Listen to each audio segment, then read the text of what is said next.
Hello, everybody. My name is Jeffrey Driscoll. I'm in communications with the City of Edmonton. Today we have Mayor Don Iveson as well as Interim City Manager Adam Laughlin, who will speak to the recent Emergency Advisory Committee meeting and update us on our COVID-19 response here at the City. They'll speak to you and then we'll, of course, open it up for questions. Before we start, I'd like to take a moment and thank our interpreters, Kevin Kolp and Amanda Omoth, for being here. Thank you very much. Over to you, Mr. Mayor. Thank you, and thanks everyone for joining us late on a Friday afternoon. Really appreciate the press staying back and our staff staying back so that we can help share the news with Edmontonians. City Council's Emergency Advisory Committee met this afternoon and received an update from City staff and the Zone Officer of Medical Health about how this week's provincial measures will affect our community and city operations, which Adam will expand on in a few moments. But during our meeting, we got word that the provincial government has announced today that it will expand city peace officers' scope to support face covering and public health order enforcement. And we appreciate that Justice Minister and Solicitor General Madu has expedited and granted the city's request. Effective immediately and in close coordination with Edmonton police officers and Alberta Health Services, our peace officers will work 7 days a week to ensure observance of the public health orders and expand their coverage to concentrate on public spaces, gatherings, and worship centers. Now, we also discussed today the merits of declaring a state of local emergency, but made no such declaration today. That said, although we are hopeful that the provincial government's declaration of a 3-week state of public health emergency province-wide will go a long way, the city continues to monitor the situation, and our Emergency Advisory Committee stands ready to reconvene outside of our regular scheduled meetings as necessary. News of the COVID outbreak at the Edmonton Convention Center's Pandemic Accommodation Center yesterday afternoon confirms that the testing regime, the contact tracing, and other health and safety protocols in place are working as they should, as concerning as the news of the outbreak is. So additional precautions that have been put in place, like enhanced cleaning, distancing signage, reminders, and personal protective equipment usage, are being enforced in addition to now reduced capacity to ensure even greater distancing. And that's because the health and safety of our clients and staff remains of the utmost priority for all of us. So on behalf of City Council, we recognize and salute the operators and the agencies that are working together on the front lines to ensure as best they can the safety of clients, staff, and the community. Now, with the holiday season on all of our minds, I'd like to remind you that you do have the opportunity, even though it's Black Friday, to shop local, and you can order online. There's curbside options for many of our retailers and eateries who are making it seamless and easy for you to support them, even if you're concerned about entering their establishments, or if they have, as many of them have, chosen to close their shops and dine-in options for the short term here. But never have our city's businesses needed our support more. So consider generously supporting them during this holiday season. And as we head into another weekend, I want to end by thanking Edmontonians who are and who have been doing their part to observe public health measures for the most part. Regrettably, in spite of that, infection milestones continue to be broken. The healthcare system is being stretched. We hear this every day, and frontline workers are being tested more than ever. In short, the coming 3 weeks have never been more important for all of us here in Edmonton and in the metro area, which is now leading the province on a statistic you don't want to be winning in, which is infection rates per capita. So please stay home if you're ill. Wear a face covering whenever you're out. Wash your hands frequently and keep as physically distant as possible from anyone outside your household, and please limit your travels even within the city as much as possible. If infection numbers continue to trend upward in the coming weeks, public health orders will have to be stepped up accordingly. But as mayor, I'm confident that Edmontonians will rise to the occasion and help stop the spread by observing all of the rules that are in place, which are here to protect us and each other. as we battle the second wave of COVID-19. We are in this together, and we will and must do all these good things for each other, for our family, for our friends, for our economy, and for our community. So I'll turn it over to Adam, and then I'll be happy to answer any questions you might have.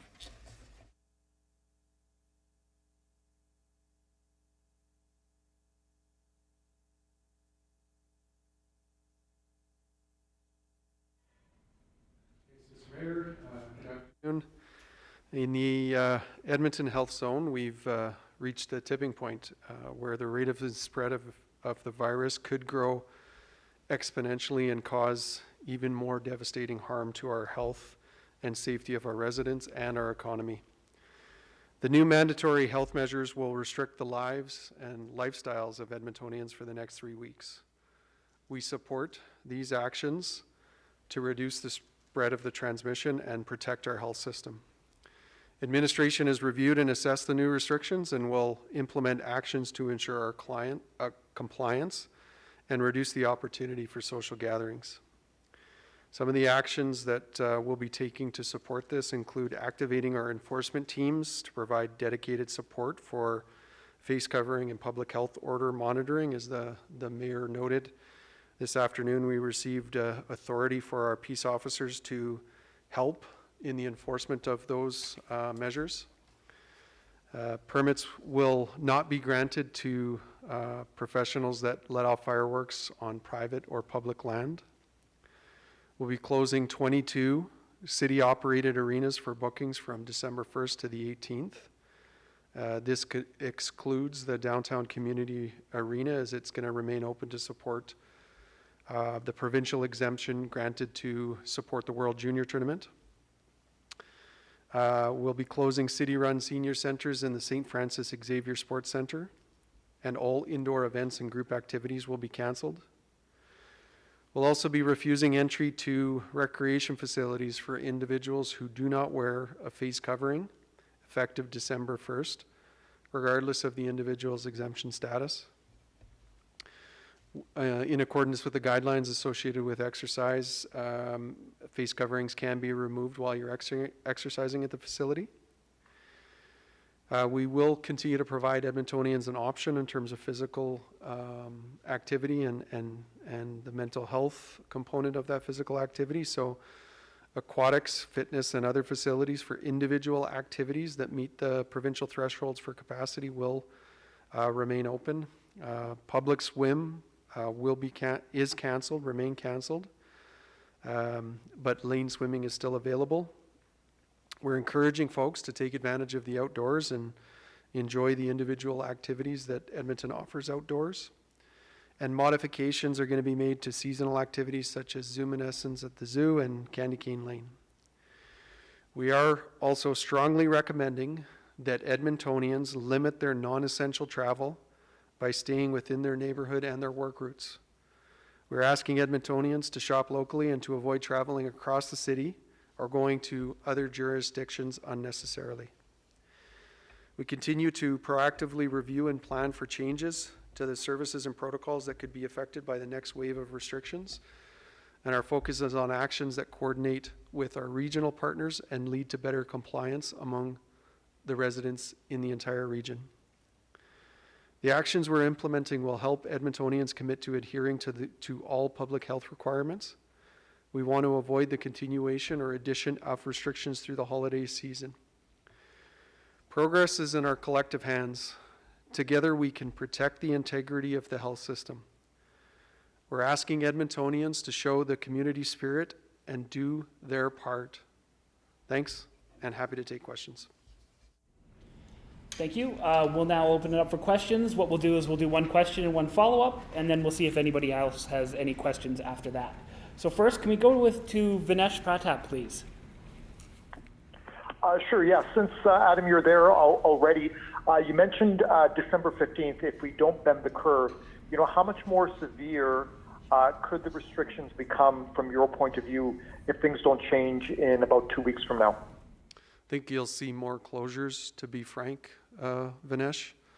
And some of that discussion happened today at the EAC that if we don't see a an improvement. We're going to be talking about more closures and more restrictions as it relates to interactions or business. Do you have a follow-up, Finesh? Yes, this is for the mayor. Mayor, just now a political response to the restrictions that are going into place right now. Do you feel that they go far enough? And if you can give Edmontonians your thoughts about what's being put in place. Well, I've been listening carefully to what Edmontonians have had to say in reaction to the measures. Generally, I think there's relief that there are some stronger measures, but also a desire to see even stronger measures still. We're hearing also mixed feedback from our restaurateurs and hospitality folks, many of whom have chosen to voluntarily close in the short term here because of the risks to their own employees and shifted to curbside, but concern from them that because they haven't been ordered to close, they're not eligible for all of the federal aid that's available to similar businesses in virtually every part of the country at this point. And so I think there is a mix of feedback from the public and generally in Edmonton a desire for even stronger measures yet. And if those are going to come anyway in a couple of weeks, let's move them up now to see if we can save Christmas and get the virus under control before the holidays. So that would be my sense of what I'm hearing from Edmontonians. The city is going to look after our discussion today at what, if anything, we can do to support particularly our restaurateurs who, and some of them want to remain open too, so I understand that there is a divide there within that industry. But specifically for that group, we're going to see whether there's anything we can do to support the folks who've chosen to close, and also evaluate very closely whether there should be an order to close across that sector as the risk continues to rise of transmission out in the community. As more and more people have the virus with a rate over 500 per 100,000, that really means in any given group of 200 people passing in and out of any place, one of them is going to have the virus at this point. And as the rates continue to rise, as they likely will in the second wave here, even if the measures take hold, it will take a week to see. So as those numbers continue to increase, that risk compounds, which is why the exponential and dire math of the pandemic is so urgent, and why we're hearing such compelling pressure from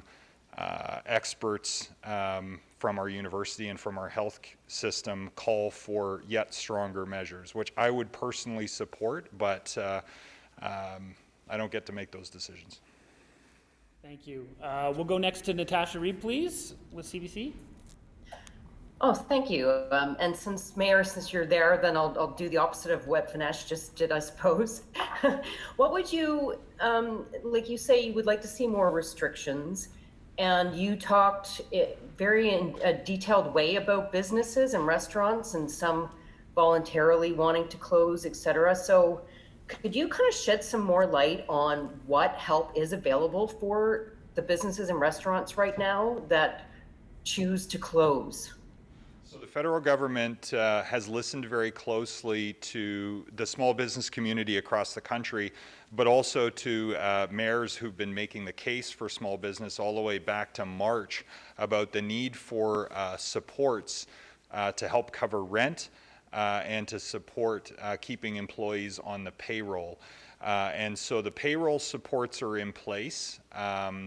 And the rent supports are in place in sort of two thresholds. So if there are impairments to business and losses that can be demonstrated, there's a certain amount of support for rent that folks can apply for. And if you are subject to a closure order that comes from the provincial government or a local or regional health authority, including potentially a municipality under certain circumstances, then there's a supplemental rent support program that right now, as near as I can tell, no Alberta business would be pardon me, I shouldn't say that. I think the banquet halls and some of the facilities that have been closed at this point would be eligible for those additional subsidies. But for all of the smaller dine-in establishments that have chosen to close because of the public health situation, currently, because that's a choice rather than an order, they would not be eligible for the top-up of the rent subsidy. And that represents an inequity and a concern for those businesses relative to other parts of the country where, with much lower infection rates than we've seen here, closure orders have come into place. Their employees are safe, their patrons are safe at home, people can still order in from them, and they're eligible for 90% of their rent to be covered. So that's the particular issue around restaurants that's of most pressing concern right now from an equity perspective. But I think the other issue is that any continued opportunities for people to gather in any significant numbers in any public place is another transmission point opportunity for the virus. So that'll have to continue to be monitored by AHS and with the tracing that they're able to do, determine whether there are any additional outbreaks related to gathering places like faith communities. But to me, that represents still a large risk and will need to be monitored closely, but we don't have access to the data to make a determination about that sort of thing. Okay, thanks very much. And I have one for Adam as well. Thank you.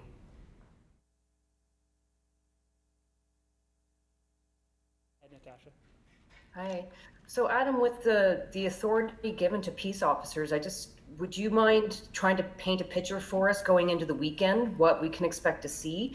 Is there an area specifically that, and pardon me, actually, are they able to do that right away, or you had mentioned training? So what can we expect to see over the weekend? So over the weekend, they'll continue to enforce the mask bylaw, but they do need to go through some training, exactly how to enforce these orders, and that's going to be happening in quick order. We've been preparing for this, so we'll get our folks trained up as quickly as possible. And then into next week, what I mentioned at EAC is that they'll be working closely with police and health inspectors to provide kind of 7-day service to ensure that we've got a good network out there to ensure that folks are following the health orders. And I mentioned in EAC, we've been taking a very educate, support, only enforce, not only enforce, but enforce when there's obvious violation. I think what you're going to see is stronger actions being taken more quickly. And so folks will get upset, but quite frankly, that's what we need to do at this point in time. Folks need to start honoring these measures that are in place. Thanks. Thank you very much. Thanks, Natasha. We'll go now to Dustin Cook with Post Media. Dustin? Thank you. I will start with Adam as well. Adam, during your presentation, you said there are about 100 spaces available in the shelter system each night, but that was before we heard that capacity at the convention center dropped by 135 spaces. So are we now at a shortage? Thanks, Dustin. Actually, even with all of those spaces created, we still had some constraints, but certainly the reduction in the space available at the Edmonton Convention Center has created a pressure. So we are actively working with all the agencies to look at other options. The other thing that we're doing is looking at more space specifically for isolation so that we can reestablish the space that's available at the Edmonton Convention Center and the other facilities. Hope Mission at Commonwealth is the other location where we've got, Hope Mission downtown and at Commonwealth, where we've got cases where hopefully, again, if we can establish another space to accommodate additional isolation, then we can create more space. But yes, it's becoming a crunch. So folks are working hard to figure out solutions for that as well. Dustin, did you want to follow up? I do. I have a really quick one for Adam that I hope doesn't count as my follow-up, and then I have one for the mayor. Adam, you said during the meeting that there are 11 cases in Hope downtown and Commonwealth. Is that combined or each? That's combined between the two. Thank you. And for the mayor, Mr. Mayor, I'm wondering, you hear this, we're reaching capacity in the shelter system. There's outbreaks at several locations, 3, I believe, and it's reaching capacity in the isolation shelter. So, what are your thoughts on this, and what's the way to address it? Well, it's very concerning. First of all, I'll say for the people who depend on the shelter system, for the people who work on the front lines in the shelter system. And I would say that it's illustrating the need to bring additional isolation space online, which I understand the city's bending over backwards. And we now have some additional facilities available again because of some of the closures to expand the isolation space for both people who've tested positive and anyone who's symptomatic and needs additional quarantine even if they haven't tested positive. So measures to isolate and quarantine folks are being expedited. There was a plan for that in place, and it's being activated.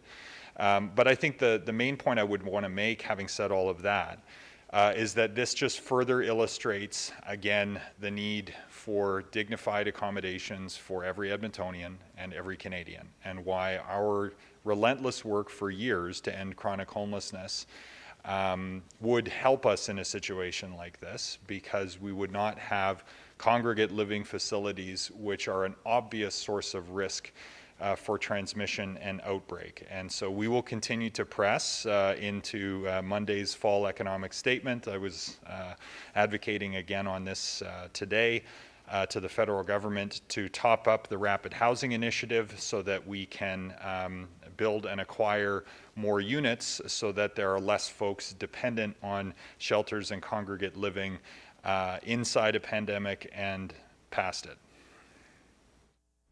Thank you. Next, we'll go to Dylan Short, please. Dylan? Hey, I guess it's more of a clarification. Today, Minister Maddy said that level 2 peace officers and level 1 community peace officers are now allowed to hand out enforcement fines. I was just looking to get sort of a real world, who are those officers? Is that every peace officer now in Edmonton allowed to, or is it just certain ones here? I could take a stab at this, but Adam will do a better job, so I will delegate to him. We've got approximately 150 peace officer ones, and that's comprised of our peace officers and transit peace officers. In terms of the peace officers too, we've got a small number, under 10. And so essentially it is all of our peace officers in Edmonton that will be empowered to enforce this, so about 150. It's a different composition in Calgary in terms of the split between 1s and 2s. Dylan, did you want to follow up on that? Nope, that's good for me. Thanks so much. Thank you. We'll move on now to Dan Grummett, please. Dan? Hey guys, thanks for hanging around and taking my question. Adam, you just said, I think it was answering Vanessa's question, if we don't see more improvement by, I think it was December 15th, we're going to see more closures. Do you mean that the city could, consider closing your own, operated facilities like rec centers, libraries? Is that what you're talking about? And I'm also curious about this idea that was discussed during the meeting that the city could potentially close businesses under a local state of emergency, but you're just exploring that idea and figuring out if it would be shot down or not. Can you just talk about that one a bit? Yeah, so the first question, yes, that would be our facilities. I should have mentioned this when Vanessa asked it as well, but it could also include some restrictions as it relates to travel around the city or transit service or movement around the city. As it relates to business closures, it wouldn't be likely through the state of local emergency. I don't think those powers are there specifically for that. So we're looking at another provision within the MGA that under an emergency situation we could do some closures, and that's what we need to evaluate and get an appreciation. The mayor said this earlier, appreciation of which businesses would benefit from closure, would support closure because of the concerns related to the pandemic. So we're evaluating that right now, and again, it wouldn't be likely not under a state of local emergency, but it would be using another method under the MGA to pursue that. But we got to do the analysis to understand what the impacts would be of that. Dan, would you like a follow-up on that? Not on that, just maybe on enforcement. And it seems like there's going to be a bit of a different approach, beyond the education first, given the training. So is it fair to say you'd expect, when we're talking about this in a few weeks, that there'll be more fines, more tickets handed out if, the number of complaints that you've been getting continues? So my hope is that we're not, and that would mean that folks are following the restrictions that are in place. But I think the message from me to our folks is, you still educate, but they've got some areas and some activities that they've been monitoring that there's some compliance issues they are going to enforce. And so if folks aren't following the health orders, the measures, the restrictions that have been put in place, we shouldn't be surprised to see the number of fines being handed out to increase significantly. But I would implore Edmontonians to follow the restrictions that are in place effective today, and were in place effective Wednesday. Everybody has to do their part to limit this spread, and if they're not, then you will see our folks enforcing that.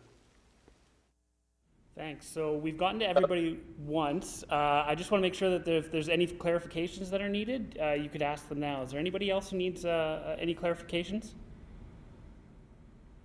This is Dustin. I'll clarify one thing with Adam. Adam, when you were talking about the mustard seed shelter, you mentioned they were going to outbreak mode in terms of the distance of the cost, but I just want to confirm there isn't actually an outbreak at that shelter. There's not an outbreak at Mustard Seed, no. What they did is they reduced their capacity to create the 2-meter spacing. Previously, they had the 1-meter spacing, which they were permitted to do, but with the rise in cases within the vulnerable population, they've gone to the 2-meter spacing, and that's created a reduction in capacity at the Mustard Seed. They're now offering 80 spaces at that location. Okay, great, thanks. That's it for me. May I ask another clarification as well in terms of, Adam, the spaces for isolation and close contacts? Like, where are we with these 22 cases now at the convention center?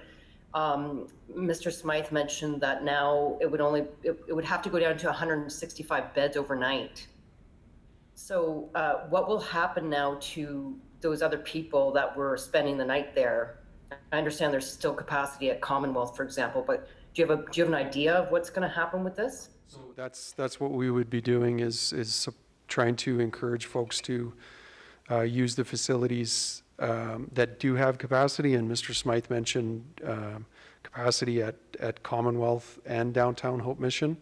So we'd encourage folks to do that. In terms of what we're doing, actively working with the agencies and the health authority to look at how we can best manage this issue with transmission and creating spaces for isolation so that we can reestablish the capacity for those folks at the shelters that have been activated. Perfect. Thank you. Thanks, everybody, and have a good night. Thank you. Thanks, folks.